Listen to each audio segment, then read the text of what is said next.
म्हणजे कार्यक्रमाचं सूत्रसंचालन करत होते, त्यांचं नाव विचारलं मी, अक्षय मोरे. इथं आहे का नाही आसपास मला माहिती नाही. आता ह्याच्याकडे आवाजाची ईश्वराने उत्तम देणगी दिली, बोलण्यातला आवाज.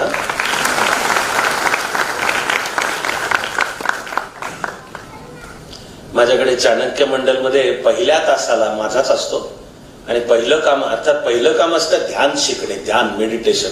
पण त्यानंतर मी सर्वांची ओळख करून देतो.